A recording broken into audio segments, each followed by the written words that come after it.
and welcome to round 3 of the 2014 PowerMax Mini Challenge from Snetterton. This weekend, the Minis perform in front of huge crowds as they guest alongside British Formula 3 and GTs.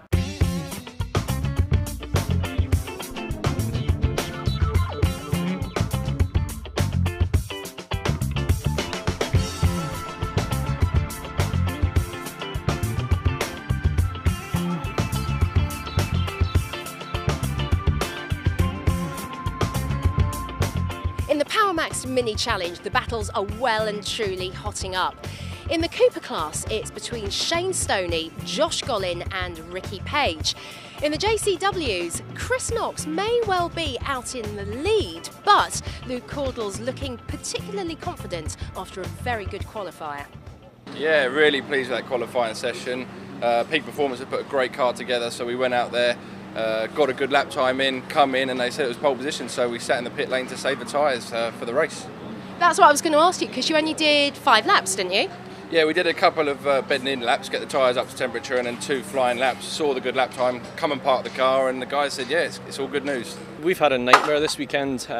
We done 1 session yesterday, and then we've struggled with a misfire, so we've literally done no testing whatsoever. So, be happy enough to be on the front row. It was very close. The Rivervale car was good, but we're lacking a little bit more in straight line speed. It's not as much as it was at Brands. We're only 2-3 miles an hour down now, but it makes a little bit of a difference on the straight. But I got one more run when the guys said I was P2, so I gave it one more shot and was up on every sector, and then I just made a tiny mistake on the last sector, which cost me a couple of tenths. So.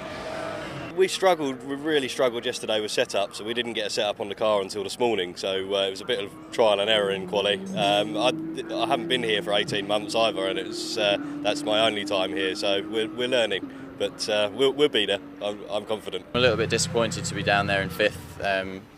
Had a few issues. I think my brakes went hard a few times, and just not being able to stop for the corners didn't help. Hopefully we'll have a little bit more straight line speed for the next one as well, and push forward, because I've got to close the gap sharpish to Shane. Don't want to let him get away like last year. Let's have a look then how they line up, with Luke Caudle and Chris Knox sharing the front row from Neil Newstead and Mark Stewart. Then it's Henry Dupree, Hamish Brandon, Lawrence Davey and Keith Issat. Chris Russell completes the JCW runners, and then Shane Stoney, who takes Cooper class pole once again alongside William Phillips. Plenty of drivers though snapping at their heels behind Josh Gollin. Lots to do from 5th. Likewise for Ricky Page in 4th. They will be looking to make progress off the start. It's a narrow grid here at Snetterton. It's going to be pretty frantic. So Ricky and Josh are in 4th and 5th position on the grid for the Cooper class.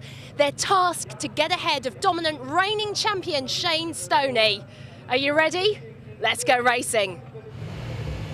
So Luke Caudle and Chris Knox showing the front rows. The red lights go on. Away we go. It's a good start from Caudle, slightly slow away from Hamish Brandon. What about the JCW class? It's very busy in the midfield, and Grace Williams makes contact with Simon Walton. Williams gets turned around. Walton gets hit again and spins to a halt. I think Pete Diamant as well was caught up in that. No such concerns at the front though. Caudle and Knox side by side into Montreal. They have then got Neil Newstead chasing him behind as Mark Stewart gets pushed out wide on the exit of the hairpin. The lead's already sprinting on towards the left-hander at Palmer. And the safety car coming out to recover those cars involved in that startling incident. Chris Williams' car is pushed clear. So we ready ourselves for the restart, and Chris Knox poised behind Luke Caudle, trying to take advantage of the slipstream as the pair of them accelerate along the centre straight. But Caudle has judged this restart to absolute perfection. I'm not sure that Knox is going to be quite close enough. He's about 1.5 car lengths back. Both of them, Gap Neil Newstead, who's got the rest of the pack snapping at his heels. It's Lawrence Davey, the bright blue car, who is immediately there. Then Keith Issat next along. Ready, Knox once more, looks to the outside of Montreal. He's got the advantage of that deficit to the rest of the field, because Neil Newstead being kept very busy there by Lawrence Davey. In car then with Davey as he shows himself inside Neil Newstead.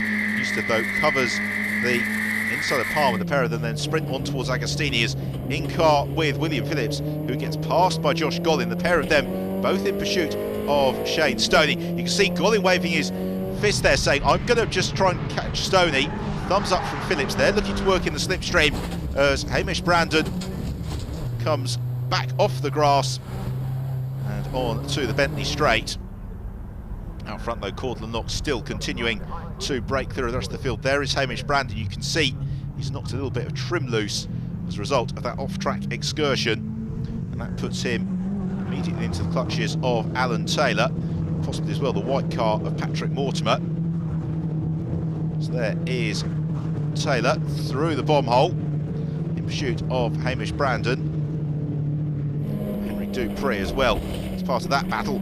Josh Gollin flicks the car sideways. William Phillips follows him out of Nelson on towards the bomb hole. The pair of them still working in tandem, trying to get onto terms with Shane Stoney.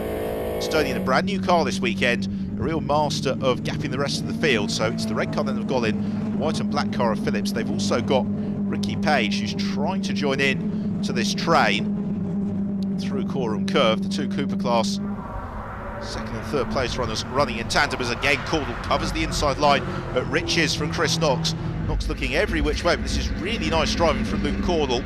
Got the car perfectly positioned, and Chris Knox though is a very clean driver and he's determined to avoid making contact. He wants to overtake Caudle the right way.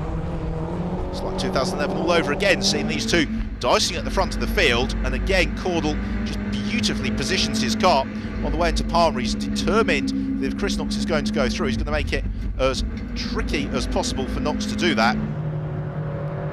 Shane Stoney, William Phillips and Josh Gollin on their way. Switch for second then. Phillips has moved clear of Gollin. It's now William Phillips who's taking his turn to try and tow the rest of the pack back onto terms. Shane Stoney's not really happening. And then we've got Matt Hammond in pursuit of Ricky Page. In car with Hammond, a little bit tight as he squeezes through. Chris Knox remains tucked right underneath the rear spoiler of Luke Caudle's car, and this is why the Mini Challenge is so popular with fans and drivers alike. The cars, to all intents and purposes, equal. It really comes down to those tiny margins as a driver, as Patrick Mortimer looks to the inside of Alan Taylor. Mark Stewart also part of that group, recovering from his early race adventures. Mortimer there with the inside line to the bomb hole should gain the position on Taylor. Pair of them sprint on their way. Ricky Page and Matt Hammond continue their tussle, and Hammond elevating himself up past Page. Got the three leaders in the Cooper class not too far up the road either. Hearing from Page earlier on, really the task for him and Josh Gollin is to finish ahead of Shane Stoney, but they're going to run out of time because the victory goes to Luke Caudle. Chris Knox, very narrow runner-up, just 0.4 of a second adrift. Third place, a fine drive for Neil Newstead. Shane Stoney claims the Cooper class victory from in second place William Phillips, and Josh Gollin just the third car home in the Cooper class. So an entertaining race then to kick off the weekend for the Mini Challenge. Luke Caudle victorious from Chris Knox, and Neil Newstead, Lawrence Davey in fourth from Kevin O'Connor, Keith Issat, Henry Dupree and Hamish Brandon. Shane Stoney, the first the Cooper class cars home from William Phillips and Josh Gollin. Matt Hammond drove well for fourth, although Ricky Page would be disappointed to have slipped down to sixth in class. So time to celebrate on the rostrum for the first time this weekend. Shane Stoney needs a bigger mantelpiece for all of his Cooper class trophies, and Luke Caudle back on top in the JCWs. Wasn't particularly fast off the line, but I got a great tow from the three in front, so I was able to catch up by the first corner. It's a long start-finish straight, and there was a small gap, so of course I was going to go into it, and got into second at the first corner. Didn't quite have the legs to catch up with Shane, so didn't fight too hard when Will Phillips came past, and tried to tag on and just building a gap back to fourth really. It's loads of side-by-side action, real battle going on between you two.